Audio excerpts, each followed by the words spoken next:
வணக்கம் வணக்கம் ஃப்ரெண்ட்ஸ், எப்படி இருக்கீங்க? ஏன்னா நல்லா இருக்கீங்களா? டீ காஃபி சாப்பிட்டீங்களா? Happy Sunday. இன்னும் கொஞ்சம் வெளிச்சம் வரல, கொஞ்சம் சீக்கிரம் முழிப்பு வந்துடுச்சு. இன்றைக்கி லைட் ஆஃப் பண்ணால் தெரியும் உங்களுக்கு, தெரியுதுங்களா? வானம் ஃபுல்லாக இருட்டுன்னு இருக்குது. ஒரு ஹாஃப் அன் ஹவர் நல்லா மழை பெஞ்சிருக்கு. ரோட்டில் எவ்வளோ தண்ணி பாருங்கள். மழை பெய்யறப்ப நம்மளுக்கு தெரியாது, பட் ரொம்ப சில்னஸாக இருந்துச்சு. சரி, டவுட்டாக இருந்து வெளியே வந்து பார்த்தா நல்ல மழை. இன்றைக்கி நாளைக்கு மழை இருக்குதுன்னு சொல்லியிருக்கிறாங்க. ஒரு நிமிஷம். Okay, Sunday. இன்றைக்கி என்ன ஸ்பெஷல் உங்கள் வீட்டில்? நம்ம வீட்டில் இன்றைக்கி வந்து மீன் தான், சொரா மீன் வாங்கினோன்னு சொல்லிக்கிறாங்க. அப்புறம் நெத்திரினா ஒரு காரப்பொடி அந்த மீன் வாங்கி சொல்லிக்கிறாங்க.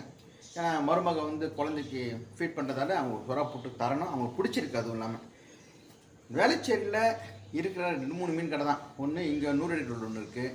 அப்புறம் வந்து நம்ம யூஸ்வலாக அவங்க ரமேஷ் சொல்லிட்டு மீன் கடை ஆதம்பாக்கம் கிட்டே இருக்குது. வேறு எதுவும் பெருசாக மீன் கடை இல்லை. நம்ம பிரதர் சொல்லியிருந்தாருன்னா காசிமேடு வாங்கினா மீன் வெலாம் கொஞ்சம் கம்மியாக இருக்குன்ட்டு. Brother thank you. இங்கேருந்து காசிமேடு 28 கிலோமீட்ரு. நான் வந்து ஒரு 200 300 400 மீன் வாங்குவேன். அதுக்கு அவ்வளோ தொலைவு போனோமா? 28 கிலோமீட்டர்னா பார்த்துங்க. அவ்வளோ தொலைவு போட்டு வரதுக்குள்ளே 2 மணி நேரம் ஆகிடும். சைதாப்பேட்டில் மார்க்கெட்டை போய் நான் வாங்குவேன். பட் அங்கே வண்டியை பார்க்கிங் பண்ணுறது கஷ்டம். பார்க்கிங் கிடையாது. எந்த இடத்துல விட்டு போங்க. ஏற்கனவே ஒரு வாட்டி என் வண்டி சுட்டுன்னு போயிட்டாங்க. அந்த பயம் எனக்கு. எங்கே வண்டி விட்டாலும் என் வண்டியில் பாருங்கள் 3 செயின் தொங்கிட்டு இருக்கும். எங்கேருந்து பார்த்தாலும் என் வண்டி தெரியணும். அந்த மாதிரி பயம். இங்கே விலை ஜாஸ்தி தான். சென்னையில் எல்லா இடத்துலையும் விலை ஜாஸ்தி தான். உங்கள் ஊரில் வந்து தேங்காய் பாறை 300 300 350 இங்கே வந்து 600 650 டபுள். அதுவும் ஃப்ரெஷ் மீன் கிடைக்கிறது உத்தரவாதம் கிடையாது. எப்படி இருந்தாலும் இங்கே வர மீன்லாம் 2 நாள் 3 நாள் ஐஸில் போட்டு தான் எடுத்துன்னு வருவாங்க. ஃப்ரெஷ் மீன் சாப்பிட்டது கிடையாது. லைட் ஹவுஸ் போகலாம். இங்கேருந்து பீச் லைட் ஹவுஸ் இங்கேருந்து ஒரு 18 கிலோமீட்டர் இருக்கும். அந்த கலங்கரை விளக்கத்துக்கு பேக் சைடு. அது என்ன ஏரியாங்க? டுமில் குப்பம், அப்புறம் வந்து அயோத்தியா குப்பம் ஏதோ சொல்லுவாங்க. டுமில் குப்பம் அந்த ஏரியா ஃபுல்லாக லைனாக மீன். இங்கேருந்து அவ்வளோ தூரம் போனோம். சரி போகலான்னு ஒரு ஐடியா வந்துச்சு. தூர் வர போட்டிருக்கு. ரோட்டில் அவ்வளோ மழை பெஞ்சிருக்கு. தெரிஞ்சுங்களா உங்களுக்கு? ஒரு ½ அன் ஹவர் மழை பெஞ்சிருக்கு. அது இவ்வளோ தண்ணி வடிஞ்சு போயிட்டுருக்கு. ஓகே.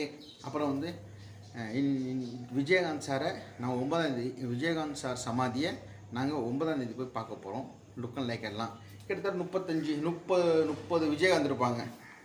Look like Vijayakanth. அப்புறம் நான் டி ராஜேந்தர், ரஜினி சார், கமல் சார், அந்த மாதிரி கெட்டப் எல்லாம் போயிட்டு மலர் வளையம் வச்சுட்டு அஞ்சலி செலுத்த போகிறோம்.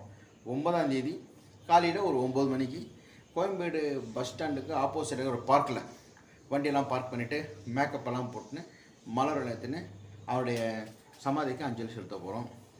முடிஞ்சால் நீங்களும் வாங்க, என்ன பார்க்கலாம், என் ஃப்ரெண்ட்ஸுங்கெல்லாம் பார்க்கலாம். அப்படி எப்படி மேக்கப் போடுறாங்க. எல்லாம் பார்க்கில் உட்காந்து மேக்கப் போடுவாங்க. எப்படி மேக்கப் போடுறாங்க? இப்போ சுரேஷ் பாபு எப்படி டிஆராக மாறுறாரு, அங்கே வந்து பார்க்கலாம். ஓகே, தம்பி தூங்கிட்டுப்பான்னு நினைக்கிறேன். பார்க்கலாம்.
டல்லாக இருக்குது கிளைமேட்டு.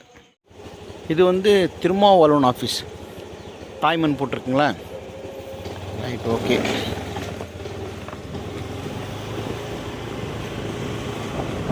நல்லா சில்லுன்னு கிளைமேட்டு.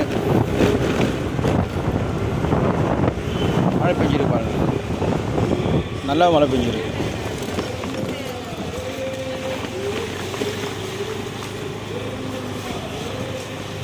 முனிமா இவ்வளோ சீக்கிரம் வந்திருப்பாங்க தெரில. இவ்வளோ சீக்கிரம் ஞாயிற்றுக்கிழமை கடையும் கொஞ்சம் லேட்டாக தான் இருக்கும். இல்லை, முனிமா இல்லை. வணக்கம் சார். வணக்கம் சார்.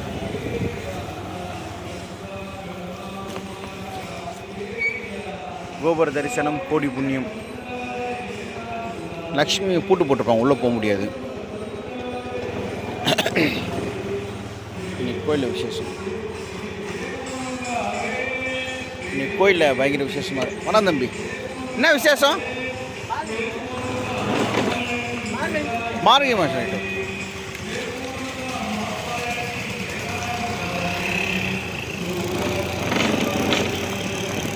பூட்டு போட்டுருக்கு பாருங்க, உள்ளே போக முடியாது. கொஞ்ச நேரம் கழிச்சு தான் வரணும்.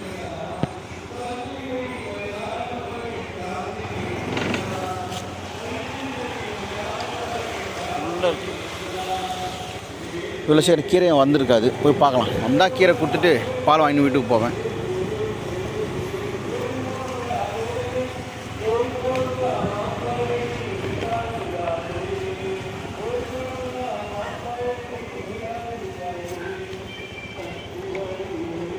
ரேஷன் கடையில் 1000 ரூபா தர சொல்லிக்கிறாங்க. அது எப்போ தரணும்னு தெரில, டோக்கன் வரல. நீங்கள் எதனா வாங்கினீங்களா?